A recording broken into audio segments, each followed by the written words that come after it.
You're listening to Secrets of Tomorrow's Leaders, brought to you by JCI Santa Clarita and RK Studios. My name is Corin Young. I've been hosting the show for a few years, and I've got a co-host today who is our VP of Training and Development this year. This is Grant Guthrie. Hello. Hello, welcome. You were on one of our shows a couple years ago, right? Last year? Last year, yeah, it was maybe early last year. Yeah, because you were co-chairs of one of our events. That was the Back to School event. That's right. Good memory. I try. And so, yeah, welcome to the second podcast. And we've got a guest with us in the studio, Grant. Well, over here on my right is Miss Michelle Lambarena with 15 years of progressive experience in leadership and organizational development with companies you may know, like UC Santa Barbara, Mervyn, Starbucks, and UCLA. She's the Director of Leadership and Organizational Development at Henry Mayo Newhall Hospital. She says her purpose and vision is to help communities, leaders, and organizations develop their environment into a safe space for people to thrive and live free without the mental health stigma. But before we get into the real topic of today, I need a Corin classic. We're going to start off with some pod decks. So I've got some questions that I'm going to ask each of you guys. I don't have one for myself. That's okay. We don't need to know about me. Grant, first question for you. If you're making me go first, you're definitely jumping in on this. That's the deal. Okay, I'll do one too. Okay. Grant, share your bucket list. So these are things that sometime before you die, you want to make sure that you do the following things. What are they? Here's the thing about bucket lists. I will answer this, but I don't really like the concept of the bucket list. They're like the things, yes, I want to do this, but how many people actually sit and plan out how they're going to do the bucket list? I know Tom Island does this. He has a list and he checks them off and he announces on Facebook each time. He's like, I went on Wheel of Fortune. That's been on my bucket list. Well, that's Tom the Legend. Yeah, well. I'm not the legend. You're a legend. Tom. Thank you. Oh. But think about all of the things you may have on your bucket list. And have you actually stopped and thought, how am I going to be able to accomplish these things? Or are they just kind of the back burner? I want to do this at some point. I've grown up with this concept of if you want to do something, you got to have the plan for it. Yep. Am I saving money for it? Am I putting together that plan? Or am I just leaving it there like I want to do this at some point. And then you wake up 30 years later. Didn't do it. Preach.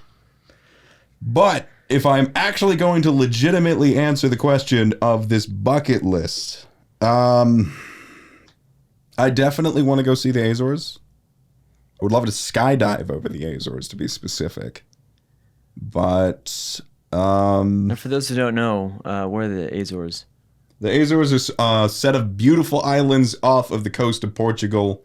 Pretty popular cruise destination. A lot of those islands have nothing on them. I do not remember the name of it, but there's one where it's a whole island that's maybe, I want to say 5 square kilometers. The only thing on it, no population, it's just a golf course. Wow. How cool. I'm not a huge fan of golf myself, but that's wild. Just a whole island for golf. Middle of nowhere. That's amazing. So that, and I don't know, I'll just go with the millennial thing of owning a house at some point. That's a good, Jeez. I feel like that's a good item. Right? On there. Okay. Michelle, you've got a different question. Okay. My question for you is to describe to me your perfect day. I would say a perfect day consists of people that I love and care about. And it could be a variety of people, 1 or 2 or all of them. That would be amazing. And definitely something having to do with water or nature. Whether it's the beach or going out into the mountains, anything having to do with nature on that end is just really fulfilling to my soul.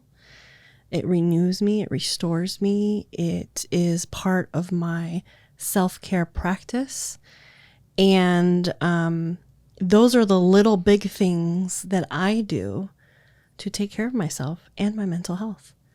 So that is a perfect day for me. And it's not so specific because I want to leave it to be flexible too and see what happens, see where the day takes me. I like that. That allows you to have many perfect days. Exactly. That's beautiful. Thank you.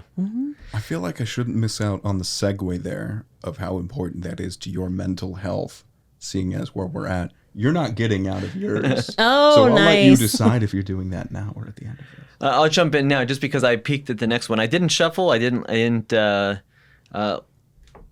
go through it, but I figured I'll just answer the very next one, which is 3 things that I wish I had done differently. And I live with a lot of regrets. And so there's lots of things that I can look back in my life and say, man, if I could go back to high school or back to wherever, here's what I would have done differently. One, starting in like elementary school, junior high, and high school, I wish that I was more social. I wish that I had the courage to talk to people, knowing that like when I went to my 20-year high school reunion and there's people that I didn't know that knew who I was, and they're like, yeah, you were so cool, man. I thought, they never introduced themselves to me and I never to them. And I think about the friends that I could have had for a very long time had I been more brave back then. 2, you mentioned home ownership. I bought this house in 2007, right before the crash. Wow. And so the recession was a really scary thing. It made me want to sell like different investments. And it looks like we're heading into another recession. And so one thing that I wish that I had done differently is live by Warren Buffett's mentality, right? To be greedy when everyone else is fearful and fearful when everyone else is greedy. Because I think most people that make a lot of money as investors are able to do that right after a recession. Like they got to get in at the right time. And as devastating as the times might be, it could be an opportunity for people like us to do something. Yeah. And 3, I didn't join JCI until I was in my late 30s. And I love being involved in the community and all the people that I had met. And I really wish that I would have done that when I was in my 20s. And so there are things that I guess most of the things I wish I had done differently are things that I'm making a choice to do now. I just wish I had done them sooner. Well said. Okay. Yeah. Thank you. Yeah, dead silence. That was good. That's deep. I mean, the deep stuff's the important stuff to recognize. Yeah, what a mood killer that No, one turned not out at to be. all. Not I at would all. just hope that even with those things, if those are the things that you wish you had done different, that you're not holding on to those as I should have and using that to bring yourself down. I do that rather on the regular. So I'm bad at treating my own advice. Yeah, I mean, it's scary because there's a lot of things that you're like, oh, should I do that? Should I do this now? And like, I guess I'm just more aware of it now. Fair enough. But speaking of the mental health topic, I'm going to swing around the other way for a bit. Hello, Michelle. How Hi are there. you? I'm great. Thank you for asking. Okay. So for today, we'll start with the easy stuff. Who exactly is Michelle? What is the backstory? We don't have enough time for that on this podcast. Tune into the movie or the book. Maybe the abridged version. Okay. Well, let's flip to the back side of the DVD. What do we got there? All right. Well, to give you a bit of context as to how I got into mental health, I do have close friends and family who live with a mental health challenge. And not knowing that, though, early on in my childhood, adolescence or whatnot, even in young adulthood, not knowing that that's what it was, but just knowing that these individuals struggled with different aspects of their day-to-day in very different capacities. And being the person in the family or friend to support and love them through those challenges. And so as I started to understand that a little bit more, I realized that I had a passion for that. And so who am I? Where did all this come from? I am a first generation Mexican American, Hispanic, Latina, and first to go to school, first to graduate from a 4-year university, first to get a master's out of anybody from mom and dad's side. So a lot of pressure on myself to perform. And that can come from many different sides. I'm getting somewhere here, huh? Okay. So maybe. Yes, a lot of pressure on myself from family or whatnot, and the college experience really opened my eyes to a world that I had not been exposed to in my family circle or unit. And that's what happens, at least in my story and how I've experienced life. And that's because my parents, were coming in from a different country. They were learning, assimilating, if you will, into a new culture. And so as I was experiencing new things, so were they, right? And so that is where it all stemmed from for me. I was the first one. I was the translator. I was the teacher for my sister. I was helping her with schoolwork at a very young age. I was all of those things. And so a lot of what I do now, leadership and training and development, organizational development, really did stem from my childhood to bring it all back. And I realize now that those adolescent or childhood experiences really did shape what I do now. Now, you kind of tapped on it a little bit, my next question on this. Would you say that there was like a defining time or moment that really kind of solidified this is who I am and want to be?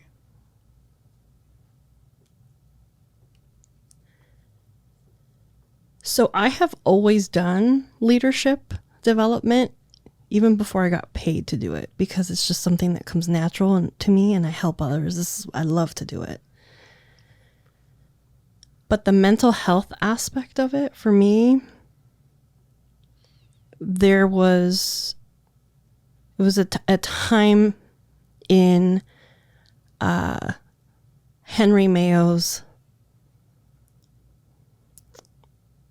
life, for lack of a better word. So this was fall of 2019. And as a community, we had experienced the Calabasas shooting. Right? Right.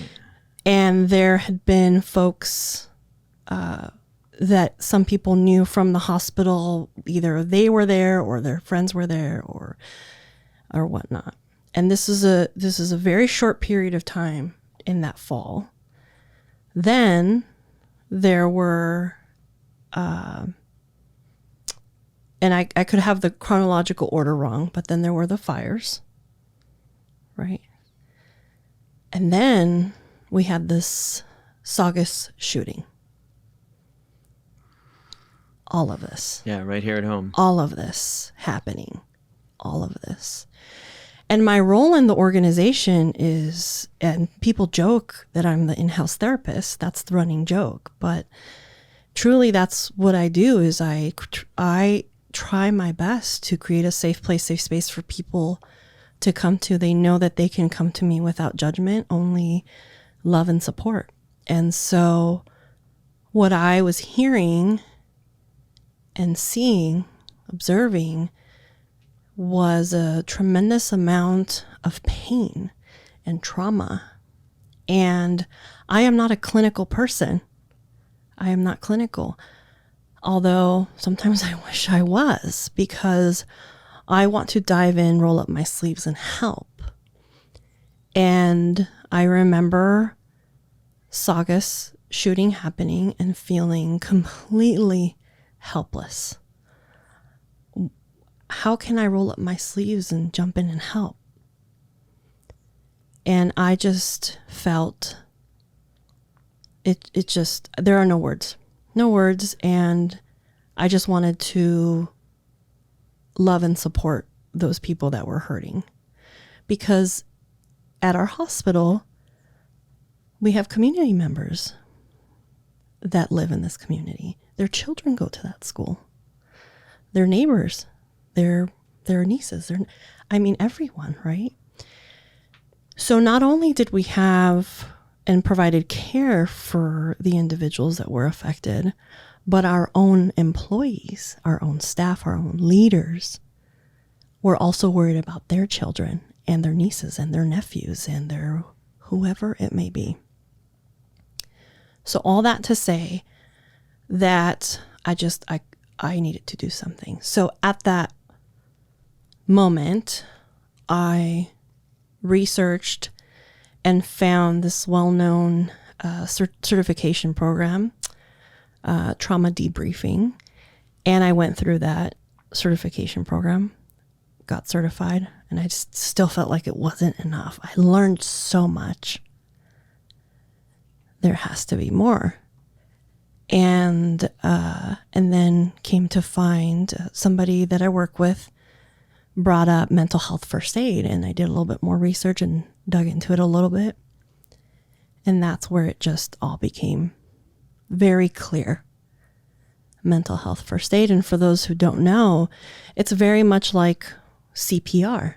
Anyone can do CPR. Anyone can step in and help give somebody CPR, right?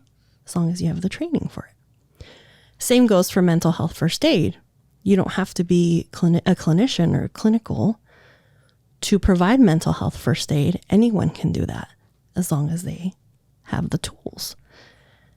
And that's where that was a turning point, because from there I was able to, with of course the help and support of other folks from the organization who are equally, if not more passionate than I am about this.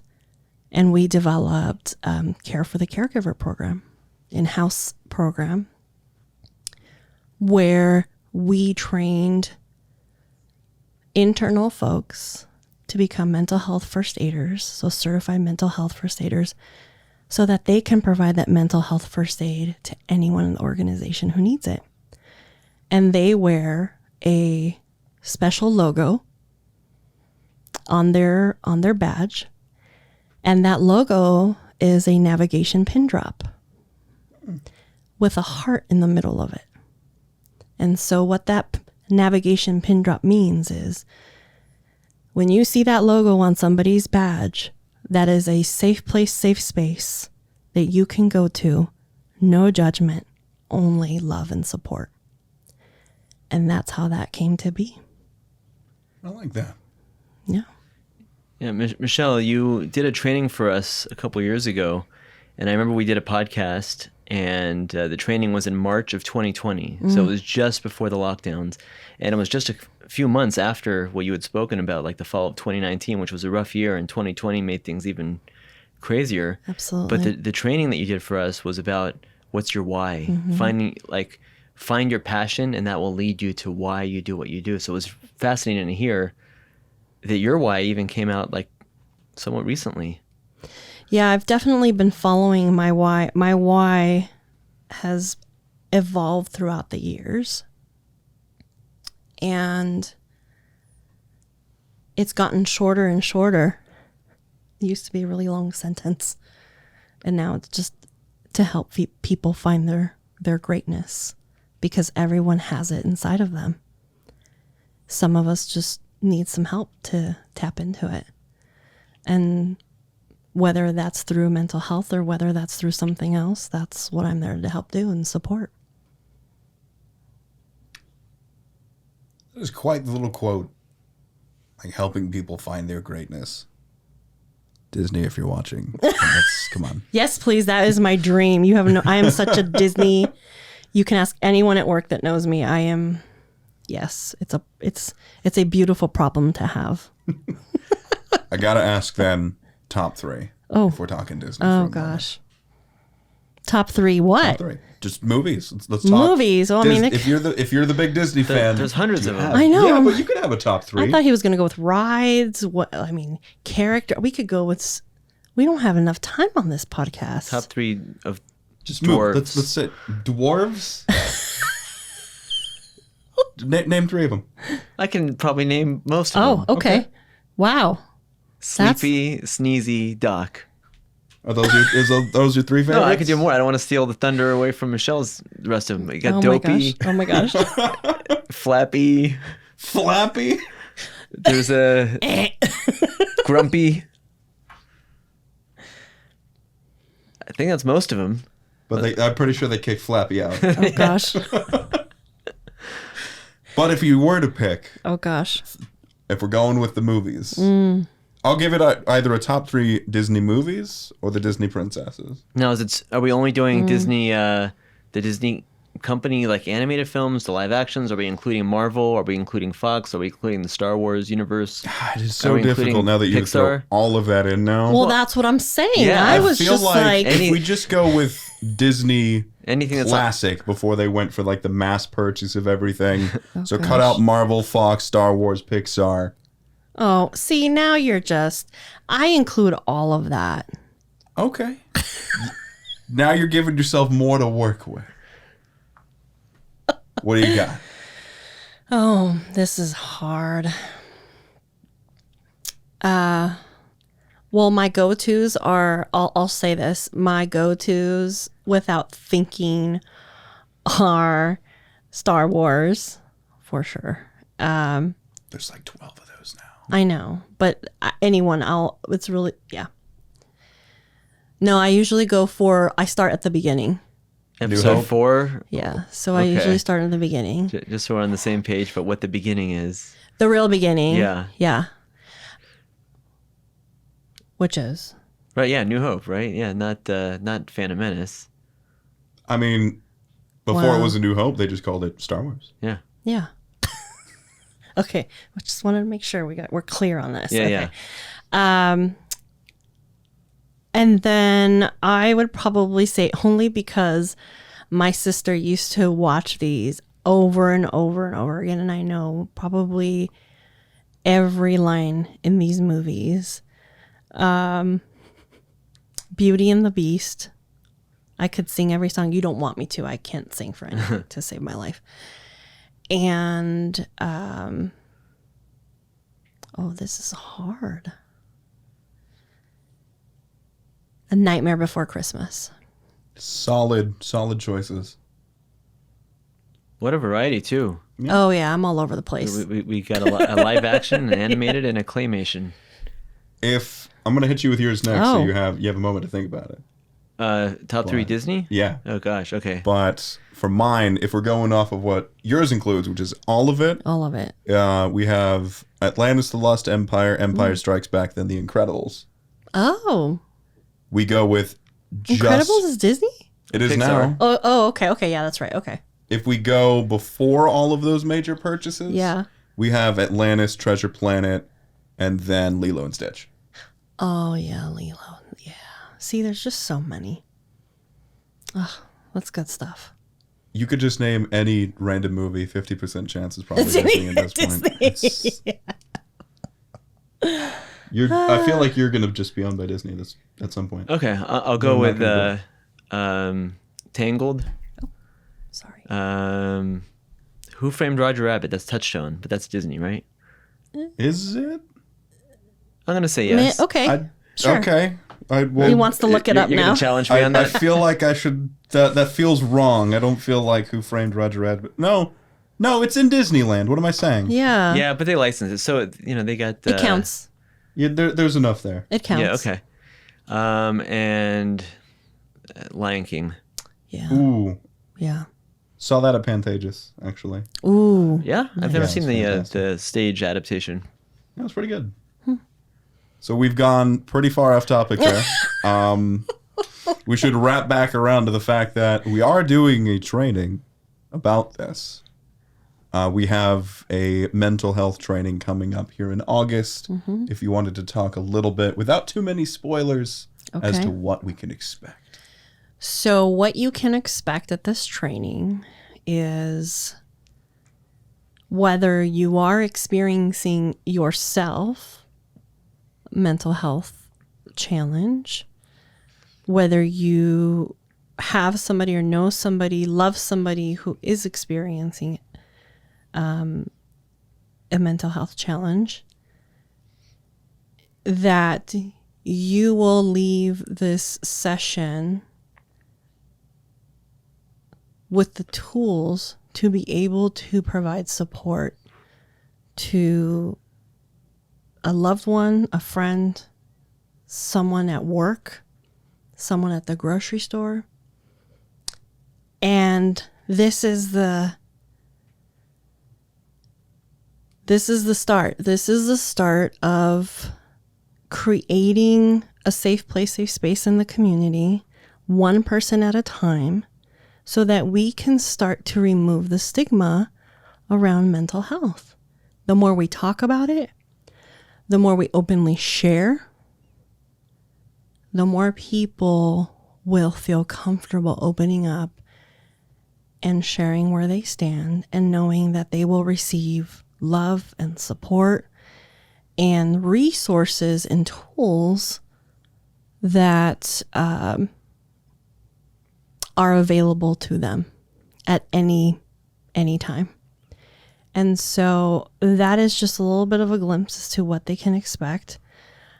And they will be surprised. And I say that because everyone that not everyone, but most people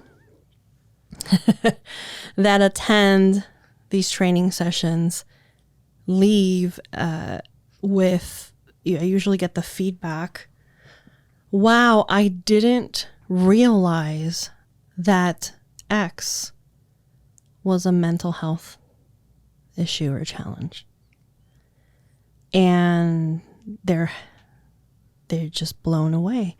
And so that's why we need to talk about it, because the range of it does stem all the way from anxiety all the way through crisis mode. And there's so much more in between all of that. That's a great description. Rather than giving us an outline of the topic, you told us attendees will walk away with the following skills. You could walk away with one of those skills.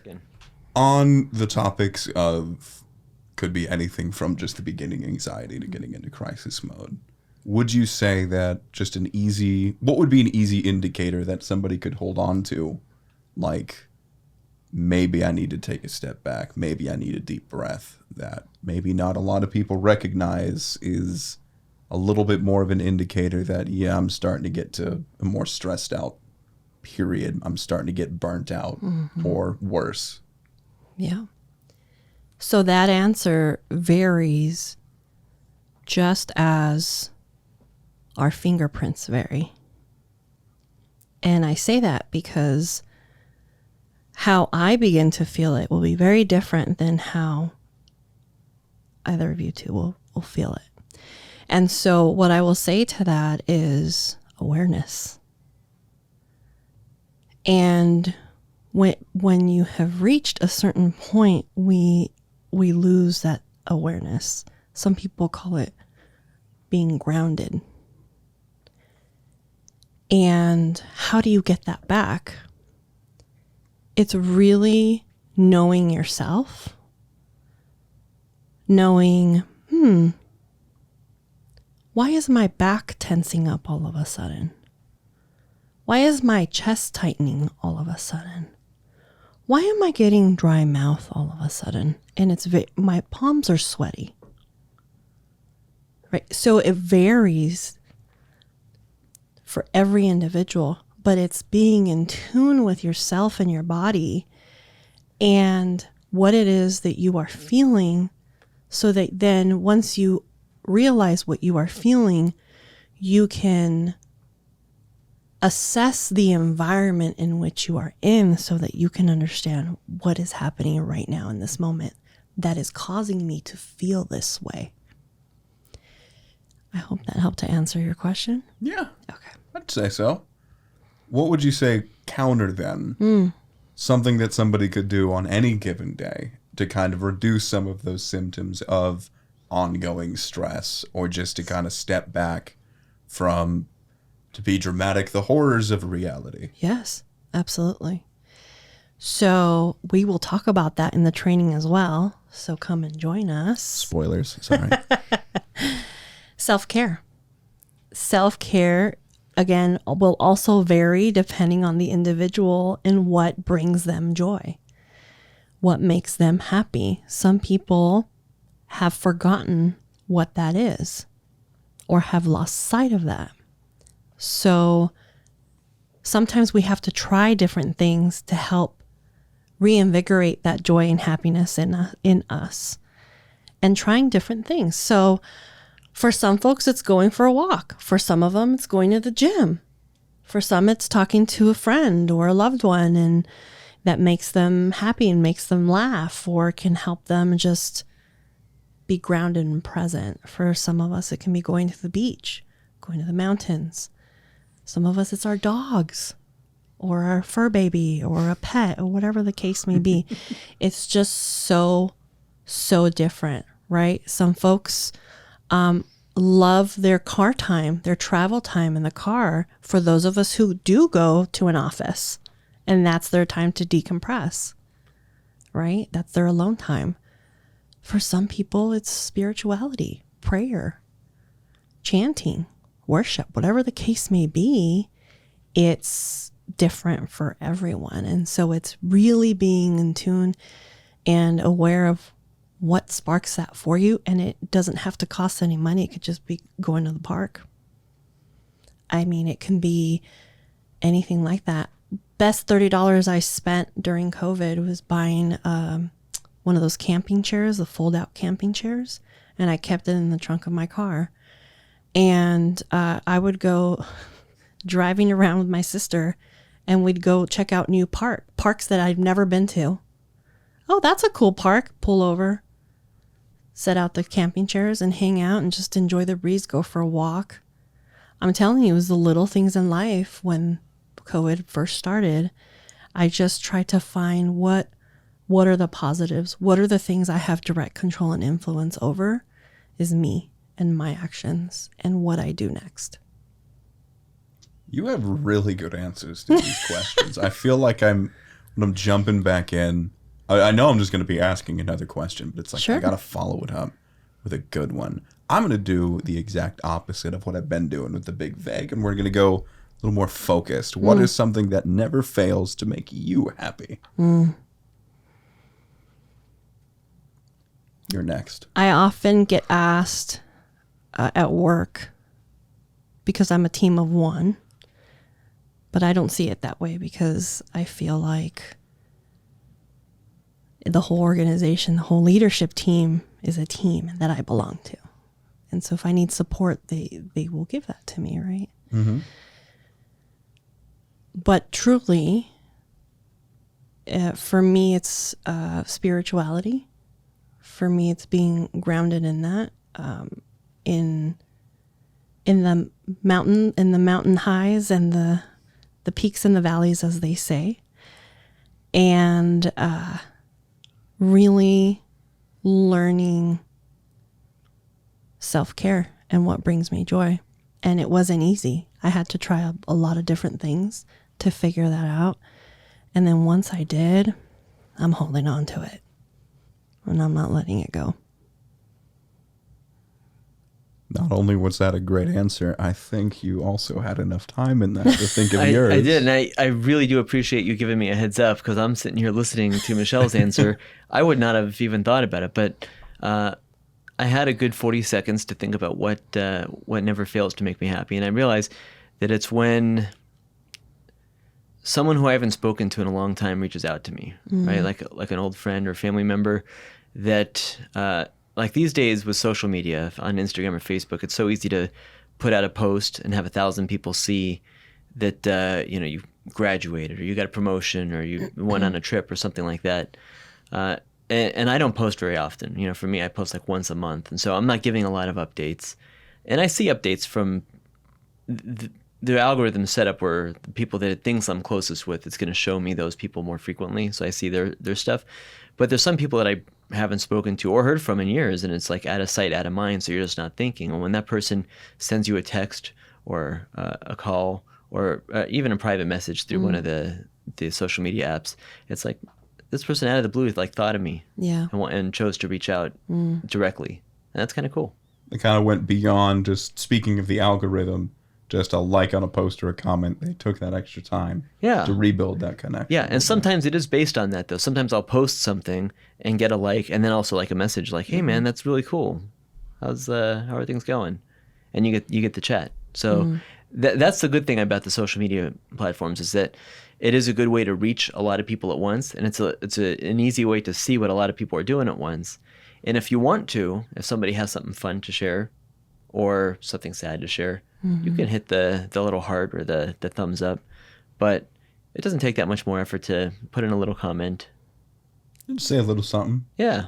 And a lot of times they'll respond, and at least then you'll remember that happened. Because otherwise, if somebody posts, R.I.P. Grandma or something like that, move on. And when I see them a week later, I don't remember whose grandma that was. I'm scrolling, several times a day and seeing a ton of messages. It's, if it's someone really close to you, maybe, but it's hard to keep track. A lot happening every day, so yeah, I get you there. Yeah. So we've talked about what makes us happy. My answer to that was going to be more of, I guess, where I'm going to go with my next question is, when you are having that more difficult day, you're hitting the dread, the stress, the burnout, however you want to put it, what is your own kind of decompression CPR, if we want to put it that way? What is that thing this is what I'm going to do for me that makes me feel better? So I actually was experiencing that last fall. There was a week where I was really struggling, and I'm typically a very positive person, almost to the point where it annoys people, especially so early in the morning. Can you imagine being annoyed by positivity? I wake up at 5 a.m. and I'm like, "Hi, world," and and even at work, I'm the early bird at work, and sometimes it's just too much for folks that early in the morning without their coffee. Now that you explain it, I can totally understand. Yeah, see? No, don't show up with a smile. Yet alone greet me with a hi. Good morning. Yeah, leave me alone. Yeah, right? Okay. So I was actually, it was out of my norm, out of my baseline, if you will. And I just, it was a struggle for me.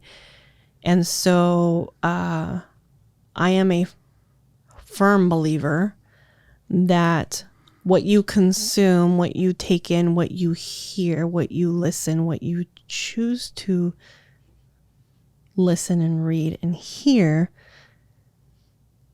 affects you. And so I put in only positivity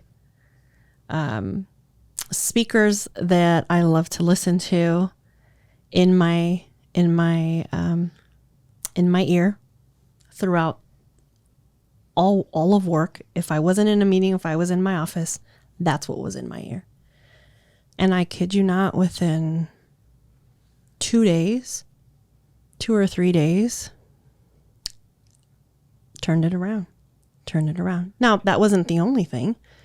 I just activated all of my things that I know, right? That's one of them. Sure. My support group, people that I know are there that will love me and support me unconditionally, no questions asked, to say, I'm having a rough couple of days here. I don't know what's going on.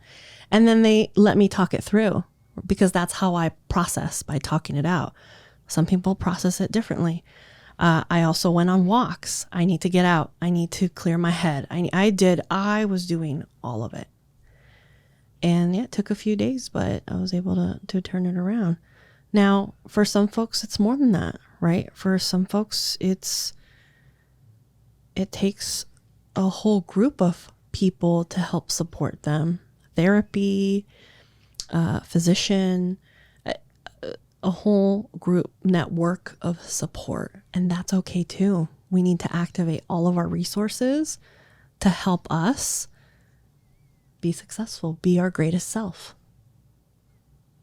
I like how you brought that around. Yeah. I like that. I didn't give you the prep time this time. Oh, So this one's an ambush. What's the question? Same one she got. What is something that you use kind of as your decompression CPR if things get stressful? I don't really have a well thought out thing like that. I think that when I get stressed, my defense mechanism, so to speak, is to just kind of like isolate and like shut down and like not look at the stuff that's stressing me out, which kind of helps me to not think about it in that moment, but it also makes things worse because it puts things off, and now I've got less time to do the stuff that's bugging me. But yeah, my answer is not a very helpful one at all. I just kind of like shut down and spend all day in bed and not actually help myself get out of it. I can give some credit to that. Get some Time extra heals rest. it though. Yeah. Yeah. but that's truth right there. Yeah. That is I guess, truth. I guess if that's the only thing That is that you truth. need, you just get, you know. That is truth. And sometimes, I'm not saying that this is why you do it, but sometimes we do that because it's so overwhelming. We feel like we have this mountain that we have to tackle, and we don't even know where to start. Yeah. And I for don't, sure I that's don't, it. I don't know where to start. I'm running away from it. I'm not looking at it. I'm not thinking about it. I'm going to run away, right? But that's real life. This is what happens. So what can we do to help ourselves take one pebble at a time? How do you move a mountain? One pebble at a time. True. And also give a little bit more credit to that. Yeah. Corin, you're the tech guy. You have your modem, your router, or some kind of electronic that's not working at the moment. It's hitting its glitches. What is like the first tech piece of advice to it? Yeah. Turn it off. Turn it back on again. Yeah. Give yourself some time to rest, bud. Rest is a key piece of that. Absolutely. Great analogy. Good job. I try. That was try. good. Brought it full circle. We talked the mental health. We've talked the training. We've talked the things that make us happy. We've talked the decompression. I guess when it comes to mental health stuff, I actually do want to bring up one more thing on that. Maybe a bit more of a heavier topic on it. Sure. Is there that elephant in the room or topic that you wish could reach anybody or everybody that would listen to this? Like one little thing that you could drill into everyone's head about this topic. What I will say is to anyone who is experiencing a mental health issue, challenge, whatever the case may be, whether just in the beginnings of it or full crisis mode, you matter. You are enough. Sometimes it just takes hearing that helps to make someone's day better. And that's why I know that's not what you asked me, but that's what came over me, and I felt compelled to say because I knew that's what I needed to say. I mean, I asked if there was one thing you could drill into everyone's head, and that is a very good thing to have drilled into someone's head. Yeah. What's neat is that it's a platform that speaks to a lot of people at the same time, but it's a message that is individual as it can be to everybody. Yeah. And it's the same message. Yeah. And I'll say the last part of it is that many of us want to hear and perhaps haven't heard or would like to hear is I'm proud of you. Yeah. Those are some powerful words. And I genuinely say them. It's genuine. It's not, it's because many of us are go, go, go, right? We're not stopping to breathe. And sometimes we just need somebody to tell us, hey, I'm proud of you. You're doing it. Yeah. And we need to hear that sometimes. So if I encourage all of us, if you see somebody that you care about, to share that with them, that you are proud of them, or that you love them, or that you're here for them, or that however it is that this comes out for you, but take the time to acknowledge the individual, yourself, first and foremost, right? We can't take care of others if we don't take care of ourselves. Yeah. Right on. Yeah. That is, and I also know a lot of people who do the same thing, who try to take care of other people first before that. I'm somebody who's been guilty of the mindset that if I take care of other people, that I'll feel better. More as using that as an excuse to not take care of my own stuff. Yeah. But Yeah. Well, what do they tell you on the airplane? Put the mask when on mask yourself mode? first. Yeah, before assisting others. Yes. I usually get thanks for flying Southwest, but It's so true, though. And a lot of caregivers feel that way, right? A lot of people that work in the hospital, but it's not just caregivers. It's all of us, right? We give, and pretty soon we're empty. But how can you give more if you're empty? And so that's why it's so important for us to take care of ourselves. The self-care part of things is so important. The self-care part of mental health is so important, because you can't continue to give if you're empty. And the way that you fill that joy tank or the happiness tank or the mental health strength tank, we'll say, right, is through self-help, is through self-love, is through doing those things that fulfill you. And that's how we do that. So the more you take care of yourself, guess what? The more you can take care of others. So it's not being selfish. It's not. It's actually helping you help others by starting with you. I like that. Now let's do it. Yeah, those were awesome words, and I think that kind of like wraps the whole thing up for us. So thank you both. Thank you, Michelle, for coming on here and doing another podcast with us. You were actually one of our first a couple years ago. Really? And, I didn't realize that was the case. Wow. Yeah, and Thanks for having me. And Grant, yeah, thank you as well for coming on here and being a co-host. So the training that we have, what are the details on that? Okay, so we do have the mental health training that we've been discussing coming up soon here, August the 24th. Save the date. It'll be from 6 to 8 p.m. For additional details, go ahead and check out our social media, JCI Santa Clarita and jcisantaclarita.com. That's right. All right. Awesome. Well, thank you again to our guest, Michelle Lambarena, to our co-host, Grant Guthrie. I'm Corin Young here at RK Studios. For JCI Santa Clarita, you're listening to Secrets of Tomorrow's Leaders. This podcast is available on Apple Podcasts, Google Podcasts, Amazon, Spotify, iHeartRadio, wherever you get your podcasts. If you got any value out of this, please give it a 5-star review and share it with a friend. And we'll see you in the next one. Thanks for listening.